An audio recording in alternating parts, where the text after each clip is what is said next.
Now, you've been really vocal about your frustrations in getting a fight booked. How does it finally feel to be here?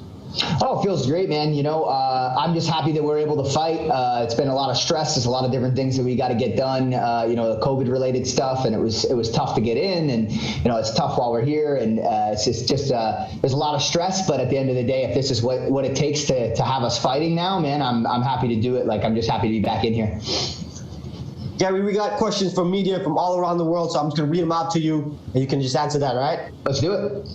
First one is from Matt Scott of South China Morning Post. In terms of your stand-up, who have you been working with, and how different are you finding the mindset change from take them down to throw punches? So John Danaher basically takes care of my entire MMA coaching, from striking to grappling, wall wrestling, all different kinds of facets of MMA. And we tend to always focus, no matter what it is that we're doing. Like, one day we may do something that's more related to boxing or kickboxing or wrestling or whatever the case may be, but it's always integrated into an MMA setting. It's never just an isolated thing. The only thing that we really train somewhat isolated is jiu-jitsu, because I have practices with a jiu-jitsu team.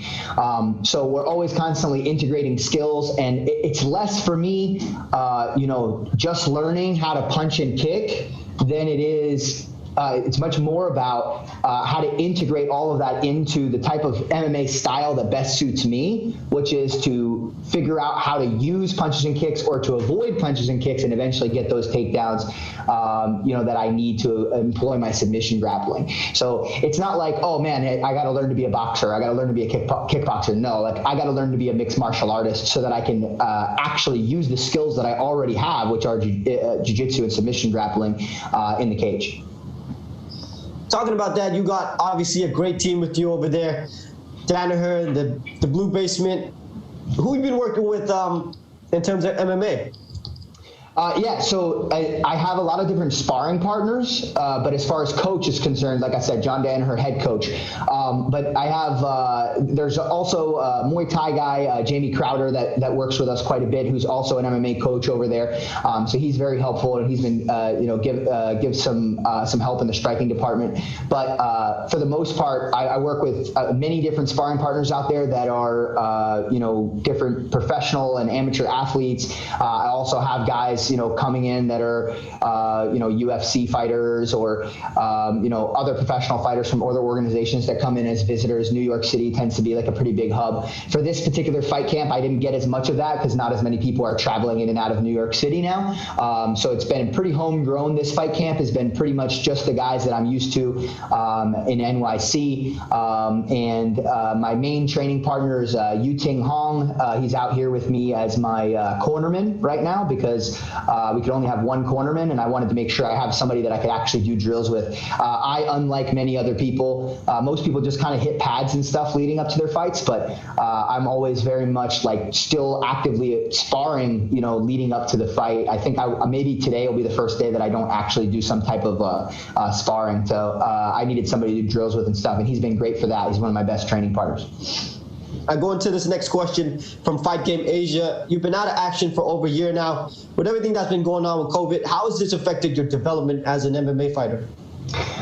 It's an interesting question. I think it affected everybody. It's hard to say that it didn't affect me in any way, but I definitely think that we've still been training, we've still been putting work in, I've still been developing skills and getting better. I would just say that when you don't have a fight ahead of you, you just don't have that same central focus on a particular thing, something upcoming, an opponent, or whatever the case may be, to really get your head, lined up in a particular direction. But one of the great things about having that time off, per se, where you don't have a fight lined up, is it really leaves you open to improve all of your skills. You don't have to feel like, hey, there's this one thing that I have to get better for this particular opponent. You just try to get everything better.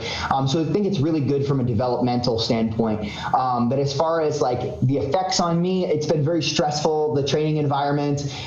It's been harder to get different training partners in, like I said. It's been harder to line up training sessions because they often have to be shorter and moved around because COVID restrictions and things like that. So it's definitely been tough. tough, but it's been tough for everybody. I think it's stuff that everybody's had to deal with on some level, whether it be shutdowns in different countries or whatever the case may be. So I think I've found ways to continue to get better. So I'm happy with my progress over the months during COVID. This question here before we go into the matchup with Koyomi. This one's from Matt Scott of South China Morning Post again. Were you surprised by Tan Lee's title win, and what were your takeaways from that bout, given that you could possibly face both fighters in the future? Yeah, wasn't surprised with the win of Tan Lee. I think I kind of called that. I don't know if I said it in an interview or if I posted it or something. I did expect Tan Lee to edge that out. I didn't think it was going to be like a killing or anything like that. I just thought he has a little bit of an edge in the striking department. He was going to be able to be a little sharper than Martin. And it turned out that that's kind of what happened. But it was a really back and forth fight. I think if anybody actually sits back and watches that whole fight, they'll realize that at intermittent points, either one of them could have been the victor, even though it didn't go the full 5 rounds. I definitely think that, you do that fight, you play that fight back about 10 times, and I think they both get 5 wins out of it, So I thought it was a really, really close fight. And what was really cool for me, being an athlete that I know that I'm going to have to fight either one of them, moving forward at some point, regardless of who's first. What was cool for me is they were both tested really well in that fight, and I got to see vulnerabilities of both athletes. So that was great to see for me. I think especially for Tan Lee, because most of his fights have been much more dominant than that fight, and I think Martin tested him quite a bit more than in some of his previous fights. I got to see some holes that maybe I didn't see in previous fights. So I definitely feel a lot more confident going in fighting either of them now, seeing that performance, so that I kind of get a little bit of a better feel as to how to handle these athletes and how to put them in an uncomfortable place in the ring. Man, any one of those 2 matchups would be crazy to watch. This one is from Tom Taylor, BJPen.com. Do you consider Koyomi Matsushima your toughest opponent in MMA so far?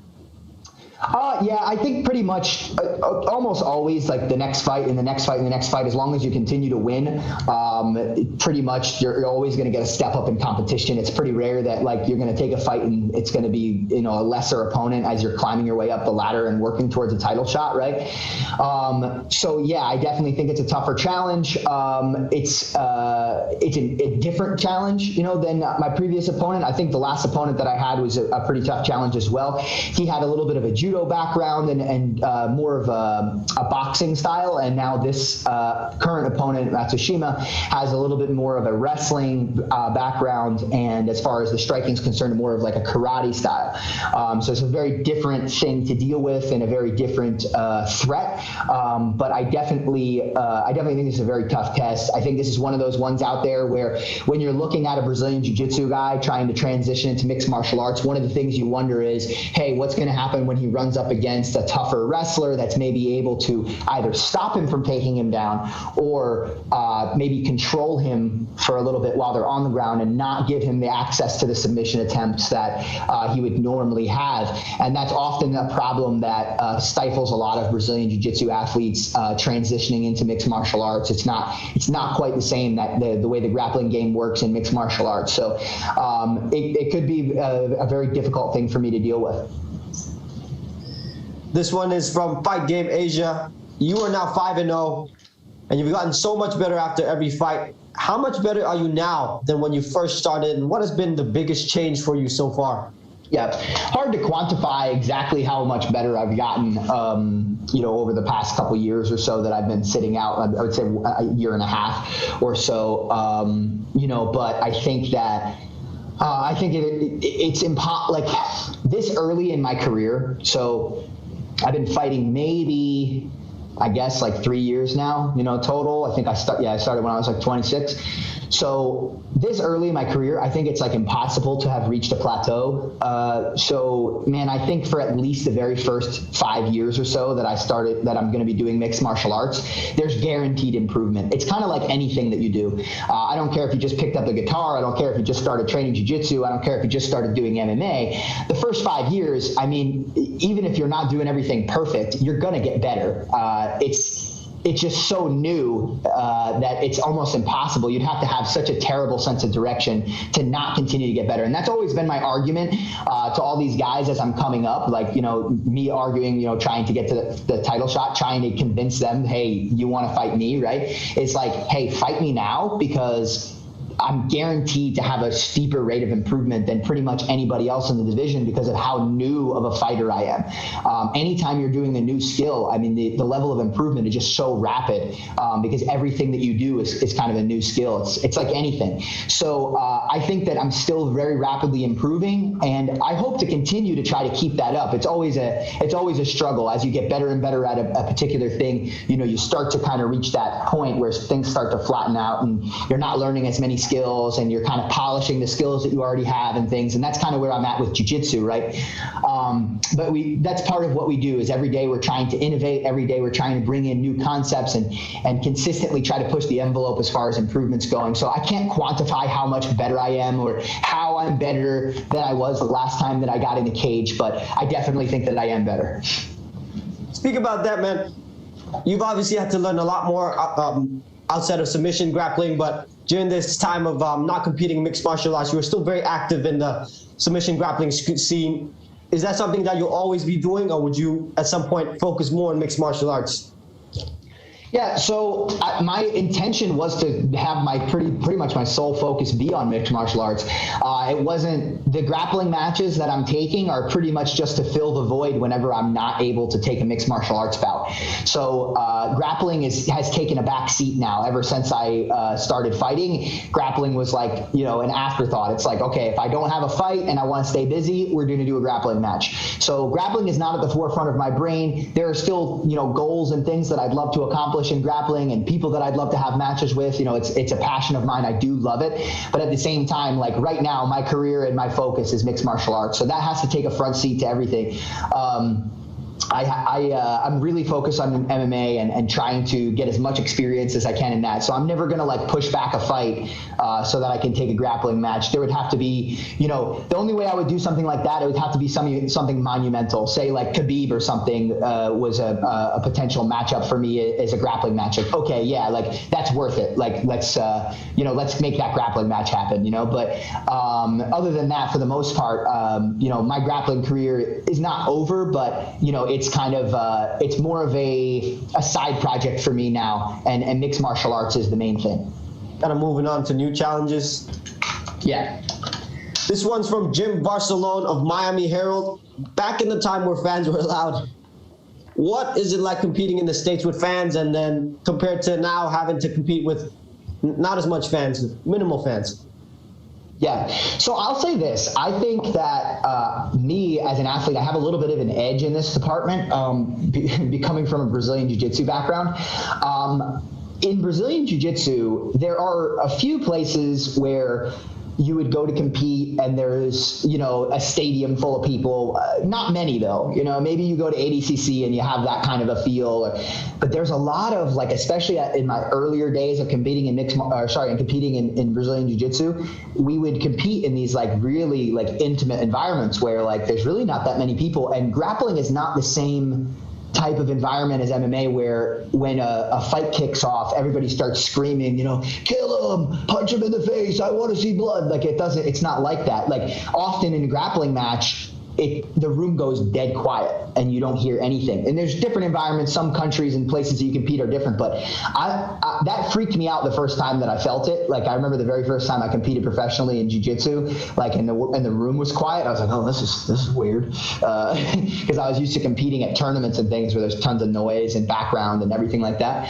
But now it's a pretty normal thing. Like it's been a while since I've been in an environment like that, but it's pretty, I've experienced it. I know what it's like. I'm preparing for it. Often our training environments are much quieter and stuff now too. So I feel like I'm kind of used to that. I've never actually fought with no audience yet, but I've been a cornerman for a couple different fights where there was no audience leading up to this. So I got the feel for like what the environment's kind of like, how many people are there, and what the production kind of is like, because I've done some of that cornering. So I feel like it's not going to be as awkward as it might be for some other people. I feel like I'm pretty prepared for that. So, do I like having fans and like having the crowd around and everything like that? Do I think it brings an energy to the performance? Absolutely. But, I think I'm prepared to do business no matter what.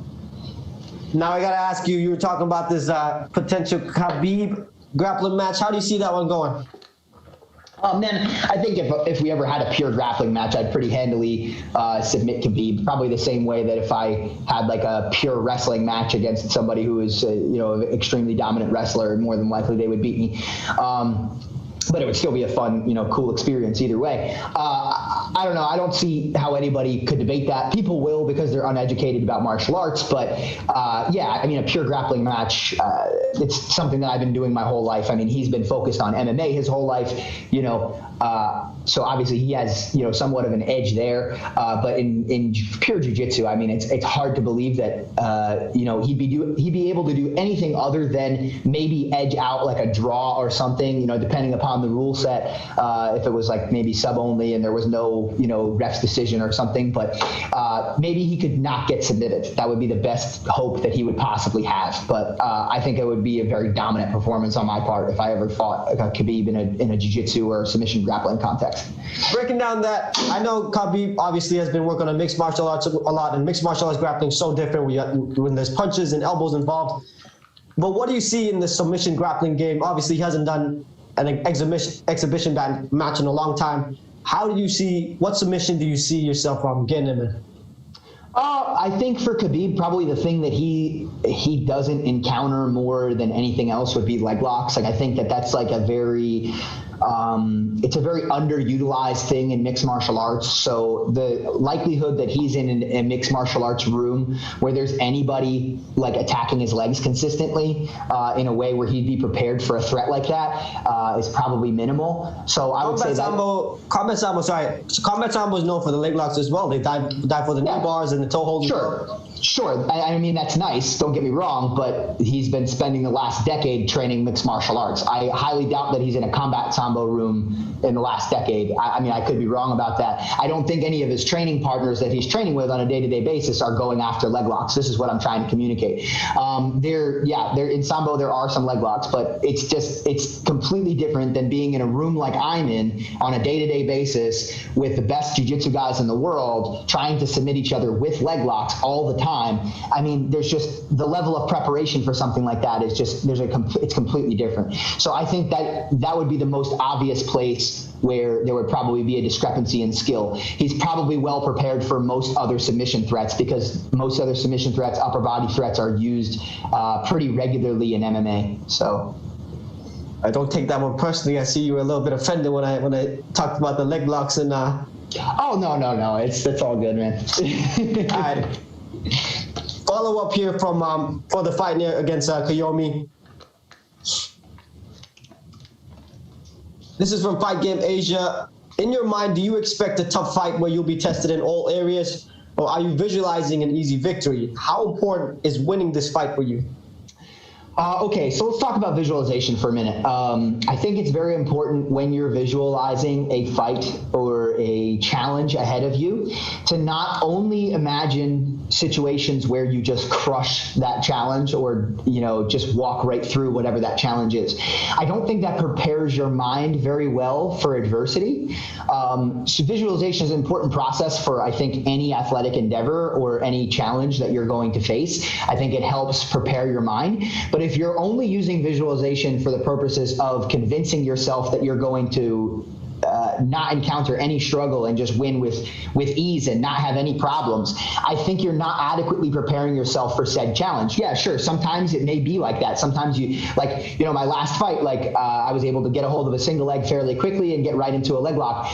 I mean, it's still challenging, but I walked right through that challenge very quickly and didn't encounter a lot of adversity. I didn't take any big hits. I didn't get held down. There was no problems, right? And so great. Okay. But I don't think it's a good thing to set yourself up mindset-wise like that. I think it's very important to recognize that, like, hey, man, it's a fight. A lot of things can happen. You may be in some bad positions. You may have to struggle out of those bad positions and eventually win. So I visualize many things leading up to fights. I visualize, things like my last fight where I very quickly submit Matsushima, and then I visualize other situations where maybe he takes me down, a little bit of a scramble ensues, and I have to fight out of it. And maybe I fight a hard 3 rounds of back and forth, and I have to struggle to win that fight. And I think that's really important to prepare myself in that way. Whether it's going to happen or not, I think that my mind has to be ready to meet that challenge. So that's what I'm visualizing. I'm visualizing everything. I think anything and everything could be a possibility. I think I could sustain damage. I think I could get taken down. I think all of these things could potentially happen in a fight, and I'm ready for it regardless. What I hope to do, what I plan to do, is make it as quick and efficient as I did my previous fight. But I'm ready for anything, and I'm visualizing everything. This one here is from Tom Taylor of BJPen.com. The expectation is that the winner of this fight could earn a shot at the new champ, Tan Le. Do you feel ready to compete at the championship level at this stage in your MMA career? Yeah, so this will help. I forgot the last part of the last question too, which was, what does this fight mean to you? So this fight is a big deal comparative to my other fights. At least in the progress of my career. I think nobody's told me this. Nobody said, "Hey, Gary, if you win this fight, you get a title shot." Nobody said that to me, but I think it's highly likely just based on the logic of the situation, considering he fought for the title before and did very, very well, and he's like I think he's like number 2 ranked or something in the division. So because of that, number 3. So because of that, like, I feel like it's pretty, I don't know who else is going to challenge for the title, but I think it's very likely that I end up fighting for the title. Do I think I'm ready for a title shot? Absolutely. I think that I've gotten very acclimated to mixed martial arts and feeling like what that's like and integrating my skills and putting them together in a mixed martial arts context.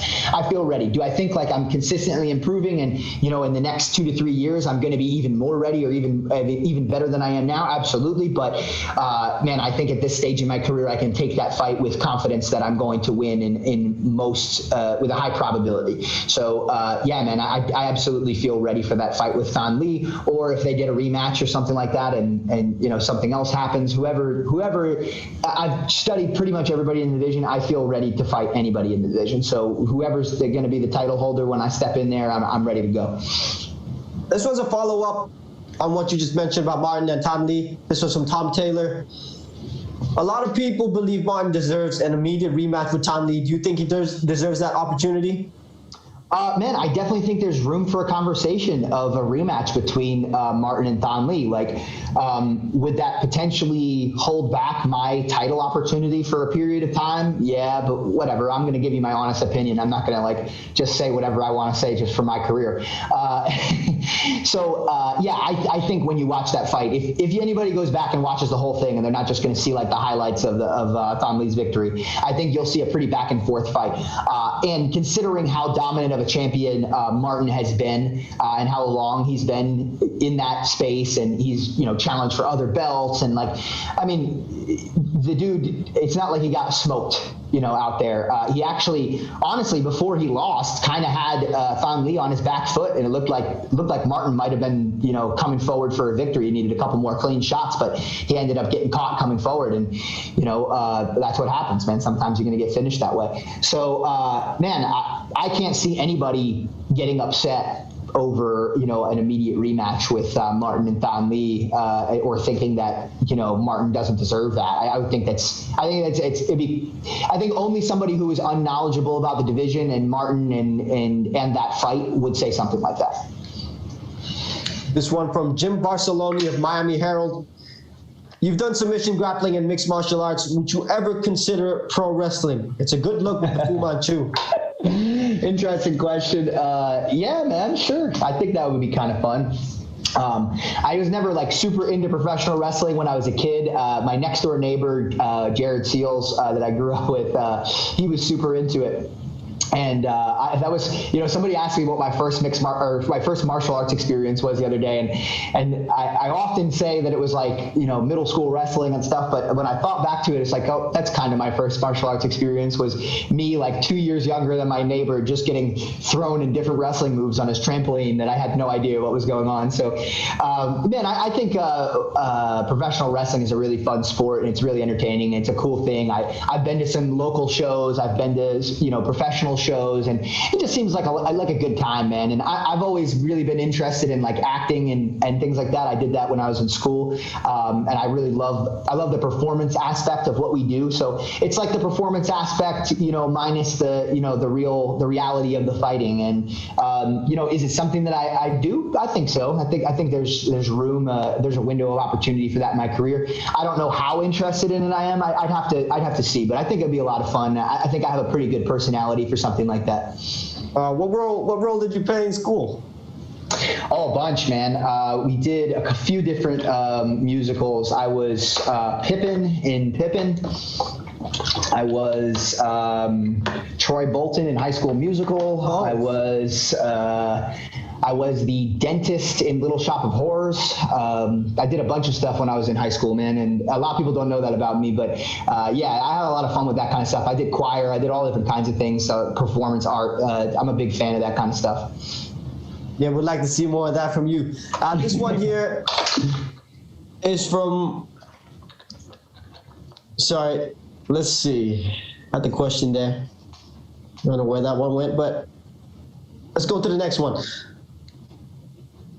Yeah, Fight Game Asia with this question. Have you studied Matsushima's style at all? What is your opinion of him as a fighter, and what is his biggest strengths? Man, yeah, I studied Matsushima a lot. I'm not really studying too much anymore this close to the fight. I find it useful to study an opponent like kind of early on, but as the fight approaches, continuing to watch tape and things like that, I think just makes you kind of second guess yourself and makes you a little bit more anxious than you need to. So I haven't looked at tape of his since early on in the fight camp, but yeah, man, I think he's got a really interesting style. It's something that not a lot of people mix together, the karate style and wrestling. It's because it's often difficult. It's often difficult to mix karate and wrestling because one requires distance and distance management, and then the other one kind of requires closing the distance, right? So it's an interesting mix of skills. In some ways, they kind of complement one another, because when you fail to create the distance that you need for karate, well, now you have your wrestling, right? But he kind of uses it in a different way. He keeps distance before he goes for his takedowns, which is odd. Most people look to get a little bit closer before they shoot in, but it seems to kind of explode from far away for a lot of the takedowns, and it tends to work for him. Most of the time, I would say conventionally, I would caution against that, shooting from farther away, because it gives your opponent a little bit more of a read, but I think that it's worked for him in his career a number of times in all the fights that I've watched. It's been quite effective, so there's no, it doesn't seem to have had too many negative repercussions for him. As far as strengths and weaknesses, I think that was the tail end of the question there. Yeah, man, I mean, I think as far as weaknesses are concerned, anybody who I fight is always going to be easier for me to submit, because that's my specialty, and I don't think there's anybody in the world that I'm ever going to fight on this planet that's going to be able to meet the challenge of my submission grappling. So that's obviously something that I can capitalize on. And as far as his strengths are concerned, his distance management is just exceptional. He does a really good job of keeping distance and kind of staying out of danger and clipping people as they're coming in, and exploding into takedowns and things like that. So it's a pretty interesting style that he's put together. It's very unique, not like anything I've really ever seen before. This one here is from Singapore Strike Sports. You're well known for your submission skills. Do you have a single favorite submission? A single favorite submission? It's always hard to say. I'm not a big fan of favorites overall. There's a few things in life that I have a immediate, thought of a favorite. Man, as far as tried and true submissions, I always go with the rear naked choke because it's kind of final. It's like once that's locked in, like it's pretty much over, you know? So that's kind of what I was known for early in my career, the Lion Killer, Mataleon. You know, that was my signature finish for many years. Over the years, I kind of started developing a very strong leg lock game, so I started inverted heel hooking a lot of people. So that's always a strong submission of mine as well. So I'm a big fan of leg locks and inverted heel hooks specifically as far as submissions are concerned too. So if I had a favorite and a close second, it would probably be rear naked strangles and inverted heel hook. Now, someone you got a little bit of history with and won championship is Shinya Aoki. You beat him in a grappling match. How do you think you would do against him in mixed martial arts if you fought? Would lightweight be something you would consider doing in the future? Absolutely, man. I'm really excited for that potential matchup. Obviously, I have things to do first, you know. I think the first thing to worry about is winning the title in my own division. But then once I get into the realm of like, okay, I have the title and we can start looking elsewhere, I think one of the first cool fights to take, instead of just challenging for the title at 70, which I would love to do also, would be taking that Shinya Aoki fight. And I think if he wants it, it's definitely a really cool matchup to make. I mean, at the end of the day, it's going to be up to him because there's no reason why he would have to take a fight like that, considering we're in different divisions. But if it's something that he thinks is exciting, I think the fans would think is exciting. I think it gives him a rare opportunity, because he gave me the opportunity to have a pure grappling match with him, to fight him in his preferred sport, which is mixed martial arts. And man, I think that would, as far as one championship's concerned, I think that might be one of the toughest fights that I could have on the roster. And there's a few reasons for that. A lot of people would probably disagree because he does have that, that grappling background. I already submitted him, so people, oh yeah, he's just going to submit him again. Maybe, but man, I'll tell you, when I had that grappling match, I felt, Shinya, and I felt his grappling ability and how difficult it was to move when he tries to control you. And man, I could see in an MMA context where punches are allowed, like that would have been a tougher fight. And I think that at that stage of my career in mixed martial arts, like if I had just, first fight Shinya Aoki, that would have been a really difficult fight. Now that I'm a little bit further along, I think I have the skills to beat him, but he's a tricky dude, man. Every so often he pulls out some really, really slick jiu-jitsu and controls people really well. And I really look forward to that challenge. Regardless of what other people think, that excites me. Tom Taylor from BJPenn.com with this question. You mentioned that you've studied the top guys in your division. Other than yourself, who do you think has the strongest grappling? Strongest grappling? So it's, in terms of, I guess I would have to go with like maybe Gafarov, but it's not submission grappling. It's more of like a wrestling style of grappling. Uses a little bit of submissions here and there, and I've seen him throw people with Kimuras and attack rear nakeds and things like that. So probably Gafarov if I had to guess. But Martin does a really good job of integrating grappling into what he does. I think that Christian Lee is also, Christian Lee's technically fighting 70 now, but he was fighting 55 for a while. I think is he number one on the rankings for 55 still? I'm not sure. I think he was at one point. Number two. So like Christian Lee is also very, very good. Again, it's more of an integral style. It's not like I think like pure submission grappling, like he can touch me. But from a mixed martial arts standpoint, like those guys are very competent and very tough. So if I had to, I would say like, from more of like a wrestling grappling, Gafarov, and then Gafarov, I don't know how to pronounce it. And then, Christian Lee and Martin Nguyen have impressed me, and at least in their ability to use grappling in an MMA context. Now going back into this Matsushima matchup, this one's from Singapore Strike Sports. Are you looking for a TKO or a submission win for this one? Man, as far as I'm concerned, TKOs and submission wins are just as good as one another. there's different aspects to each. One requires a little bit more time and damage over time, and then the other one kind of just requires me to get an opponent in a perfect position to eventually get the finish. Both are good as far as I'm concerned. That's how I've won every fight in my career so far, is either one of those, and I feel very comfortable and confident winning either way. I feel like submissions for me sometimes are a little less work, but I've struggled to get submissions in the past. When I fought Rahul Raju, I had a bunch of different submission attempts, and it took a while to get a hold of them with a submission. So it can go either way, man. I'm looking to use all of my skills equally. I'm not going to go out there and just try to do a jiu-jitsu with this guy. I'm not going to go out there and just try to hit him. I'm going to do a little bit of both, and whatever I feel is appropriate at the time and is best at the time. This one's from Matt Scott of South China Morning Post. What has sucked most about 2020? A lot of things, man, but the most, I would say like closing my gym down. Yeah, that sucked a lot. I opened a brand new gym, built up a bunch of stuff, did painting, and it was going to be like I had a cage in there. It was a really exciting kind of a thing for me to have a spot like that. And the business owner that was renting out the place that I was subletting from ended up going bankrupt because he shut down for COVID. So I could no longer occupy the space. And it wasn't just about losing the money and the investment and everything like that, and that it was also just about my gym losing its home for the first time, and not having a realistic follow-up where I could just go open somewhere else because of the way that things were going, man. It was pretty depressing, for a while. For me to have to deal with that, and for a lot of people that I care about to have to deal with that, that was frustrating, man. I hated that.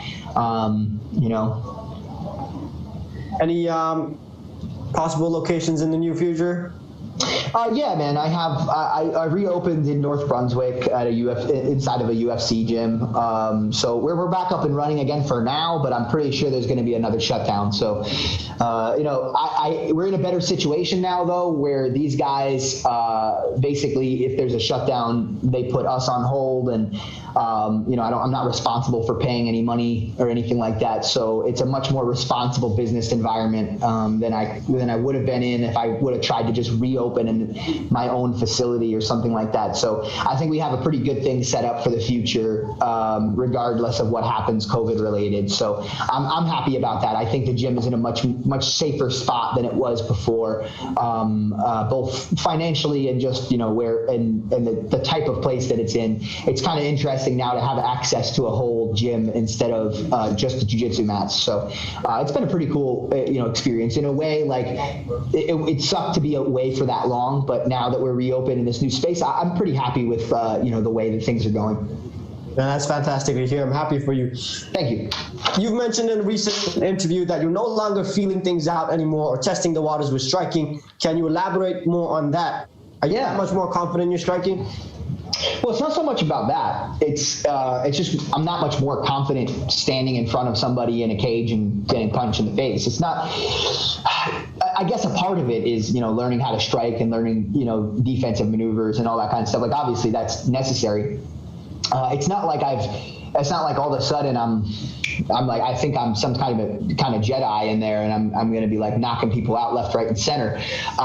That's not really what I mean when I say I feel comfortable. What I mean is that like it's not as new of an experience to me now to stand in front of somebody and have punches thrown at my face. So I don't feel the need to go out in a mixed martial arts bout and test the waters, quote unquote, and like, oh, let's see what we can do here, and I'll throw some punches. He's going to throw some back. It's like, no, I'm coming in with the goal of beating this guy right away, and not in a rushed way, in an efficient way, in the best timing that I know how, but. I'm not looking to go out there and like I don't need to prove anything other than that I'm better than this guy, and that's it. I don't need to I don't need to put on a striking show or anything like that. And if that's what happens, because I think that's what's necessary in the fight, great. I just think I'm much more prepared from an experience perspective now. I've had that much more sparring. I've had that many more fights now where I've felt these sorts of things. And it's going to be a new experience because I've been away for a while. It's been a 1.5 year layoff. But right now, we'll see how I feel after the fight, but right now I feel very, very well prepared and not like I need to test anything right now. So I'm going to go out there and win. We got one last question from Jack Wanan from Knockdown News. As we head into the new year, do you have any specific career goals about 2021? Oh, I just lost power in my room. Give me 1 second. It's funny that you can still see my mouth move though. Anyway, they lost it again. It's so weird. This happens in this hotel a lot where the lights just go out, you turn them back on and they repeatedly turn off. Like it's happened in our training room like 6 or 7 times. And it's not even the power. I just think it's like something with the lights. They have like a timer or something like that. And the timer just goes off and it won't allow the lights to kick back on for some reason. I'm not really sure why it does that. I'll tell you what, though. You look like we're getting ready for this pro wrestling debut with these lights. Oh, yeah. Well, it looks like we got them stabilized. Can you repeat the question for me? Sorry, buddy. Yeah, man, I got you. Question again from Jack 101 from Knockdown News. As we head into the new year, do you have any specific career goals about 2021? Specific career goals. So just based off of the way things are going, and if things continue to go in a way where we can continue to fight and continue our careers, with COVID aside or whatever the case may be, and I'm able to continue the trajectory that I'm on for 2021. I think very realistically, I would fight for the title. That would be the first thing. And then I think it's quite possible I would fight for a second title in 2021, depending upon the way that things worked out. So, I mean, by the end of 2021, I could very well be looking at holding the 155 as well as 170-pound title if all things work out great. So that's where my sights would be set. Obviously, my first sight has to be set on winning the 55-pound title. So, one objective at a time. But if you're asking me to project a year into the future, I think it's very realistic for me to be there. Man, that would be amazing. Thank you so much for your time, Garry. All the best this Friday night. Thank you, guys. Really appreciate it.